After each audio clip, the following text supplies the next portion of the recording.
Pemirsa, pemiskinan dan perampasan aset menjadi topik yang klasik di Republik ini, tak pernah menjadi realita karena banyak pihak yang tersandra. Gagasan ketiga capres soal pemberantasan korupsi juga tak jauh beranjak dari upaya usang dan cenderung normatif. Kita akan diskusikan bersama pegiat anti korupsi yang juga mantan penyidik KPK Yudi Purnomo. Selamat pagi, Mas Yudi. Selamat pagi, Mbak. Iya, Mas Yudi, dua isu usang disampaikan capres ke publik, pemiskinan koruptor, pemberantasan aset, dan juga termasuk yang optimis. Nah, kira-kira dari beberapa masukan kemarin dari tiga capres ketika debat, optimis atau pesimis nih soal masukan-masukan ini kemarin? Ya, kalau kita bicara mengenai usang, ya ini tidak akan pernah usang karena memang tidak pernah realisasi. Jadi sampai Indonesia 2040-50 pun ya ketika ini tidak realisasi pasti akan selalu didaur ulang isu-isu tentang perampasan aset.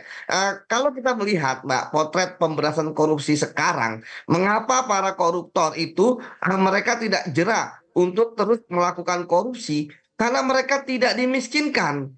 Kita ingat bahwa dalam aturan sekarang kasus korupsi ya itu para pelaku tindak pidana korupsi mereka hanya mengembalikan apa yang mereka peroleh. Jadi kalau mereka korupsi 300 juta ya 300 juta berdasarkan apa yang bisa dibuktikan oleh jaksa misalnya dan kemudian diaminkan oleh hakim dalam vonisnya yang kemudian berkekuatan hukum tetap. Nah, berbicara bahwa apakah ini akan terrealisasi nanti ketika mereka menjadi presiden siapapun? Saya juga akan sangat pesimis ya, karena kita melihat contoh misalnya, ketika misalnya DPR, ketika Undang-Undang KPK berinisiatif ya membuat revisi terkait dengan Undang-Undang KPK, kurang lebih dalam waktu 1 bulan ya, mulai dari turunnya surpres sampai kemudian paripurna kemudian disahkan walaupun presiden tidak tanda tangan tapi tetap berlaku itu begitu mudah kok. Kenapa ini yang begitu sulit? Ini kan pertanyaan yang mengganjal di masyarakat. Maka takut, pertama, kena diri sendiri, ya kan? Kemudian kedua, kena terhadap kroni-kroninya, ya kan? Kemudian yang ketiga, yang paling penting, maka nantinya, ya, ini akan menghambat, ya, upaya-upaya para koruptor untuk bisa mengambil kekayaan dari negara kita. Seperti itu, Mbak. Ya, Mas Yudi, kan ini RUU perampasan aset juga sudah diciptakan sejak 2006, digulirkan dari 2008, hingga kini kan nggak kunjung disahkan juga, cuma jadi pembahasan doang di DPR. Kira-kira kendalanya menurut Mas Yudi ini apa? Ya kendalanya saya pikir adalah pertama tentu dari partai politik ya yang anggota DPR-nya ada di sana.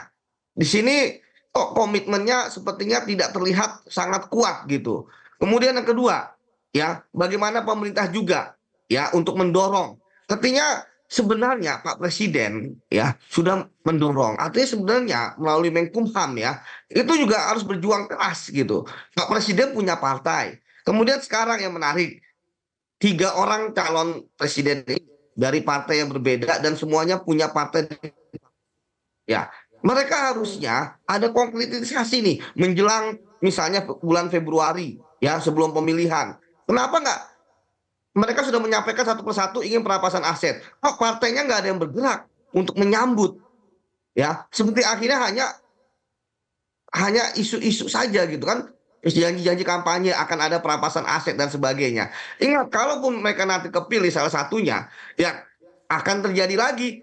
Mereka mencoba untuk merealisasikan dalam pidato-pidato presiden misalnya, tapi kemudian ketika partai politiknya nggak mau, akhirnya nggak terjadi. Di sinilah menurut saya yang paling penting masyarakat harus paham bahwa janji-janji kampanye untuk perampasan aset ini melegalisasi undang-undang perampasan aset ini itu bukanlah hal yang baru.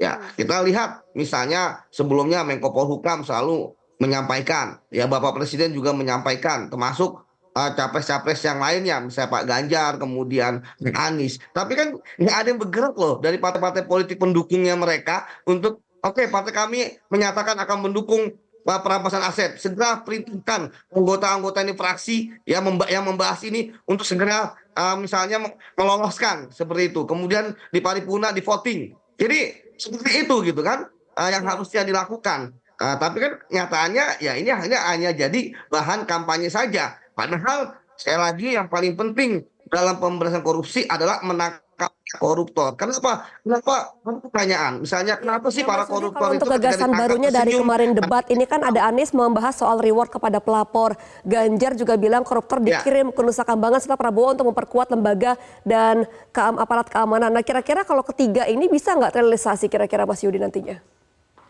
Kalau yang itu sebenarnya bisa, Mbak.